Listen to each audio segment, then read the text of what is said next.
नमस्ते दोस्तों। आज की कहानी है हमारी गुनाहों की सज़ा। रवि प्रोफेसर थे, अच्छा वेतन पाते थे, पत्नी भी शिक्षिका थी। इनका छोटा सा परिवार था, एक बेटा और एक बेटी।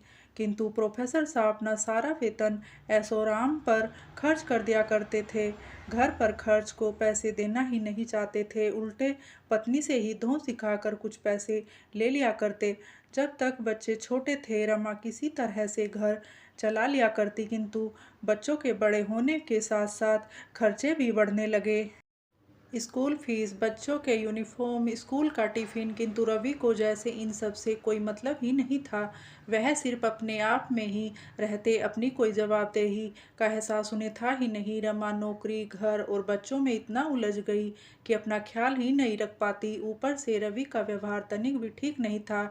दिन गुजरते गए, बच्चे कॉलेज तक पहुंच चुके थे। अब रमा ने इसे अपना नसीब समझकर जीना सीख लिया था। पैसों के लिए रमा अब बच्चों को ट्यूशन पढ़ाने लगी, किसी तरह बच्चे योग्य बन जाएं। इस बीच रमा ने अपने बच्चों के भविष्य को ध्यान में रखते हुए एक घर ले लिया। रवि को बतलाया कि घर का रजिस्ट्रेशन करवाना है। रवि ने बड़ी आत्मीयता दिखाई और रवि ने कहा कि रजिस्ट्रेशन तो कोर्ट में होती है, तुम कहाँ कोर्ट कचहरी के चक्कर लगाओगी। एक बार में काम नहीं हुआ तो 3-4 चक्कर लगाने पड़ सकते हैं, इसलिए मैं यह काम करवा लेता हूँ। बड़ी चतुराई से रमा से यह कहा। रमा ने यह सोचकर कि रवि को अधिक जानकारी है, सो उनको ही यह कर लेने देना अच्छा होगा, मेरा समय बच जाएगा। रमा को बरगला कर रवि ने अपना स्वार्थ सिद्ध कर लिया, घर की रजिस्ट्री अपने नाम करवा ली। घर आने पर रमा ने रवि से पूछा, घर की रजिस्ट्री हो गई, कोई परेशानी तो नहीं आई। रवि ने कहा, कोई परेशानी नहीं हुई, आसानी से सब काम हो गया। रमा निश्चित होकर अपने काम में लग गई। कुछ दिनों बाद जब रजिस्ट्री घर आई तो बड़ी उत्सुकता से रजिस्ट्री को पढ़ना शुरू किया। फिर देखा कि उस रजिस्ट्री में तो रमा का नाम ही नहीं है। रमा बहुत परेशान थी। रवि जब घर आए तो रमा ने पूछा, इस रजिस्ट्री में मेरा नाम तो कहीं है ही नहीं।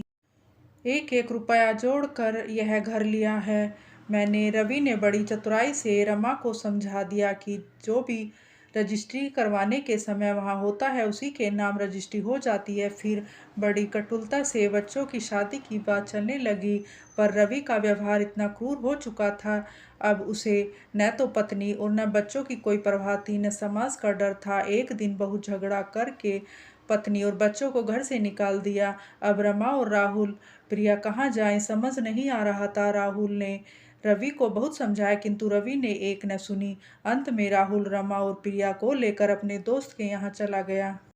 कुछ दिन दोस्त के यहाँ रहकर फिर किराए का घर लेकर रहने लगे। बच्चों की शादी में भी रवि नहीं आया। गलत संगत ने उसे बर्बाद करके रख दिया। रमा की गाड़ी कमाई से खरीदा गया घर भी रवि बेच चुका था। दिन रात महफिलें, शराब और शराब में डूबे रहने के कारण दिमाग से भी दिवालिया हो चुका था। एक दिन नशे की हालत में एक गाड़ी से टकरा गया।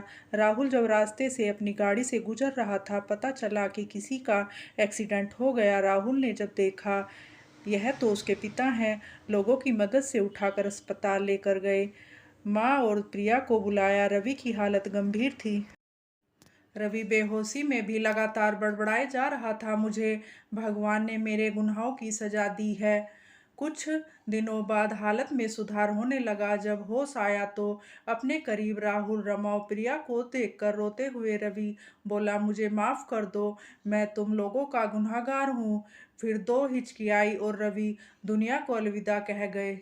दोस्तों, अगर आपको कहानी अच्छी लगी है तो लाइक करना और हमारे चैनल को सब्सक्राइब करना। धन्यवाद।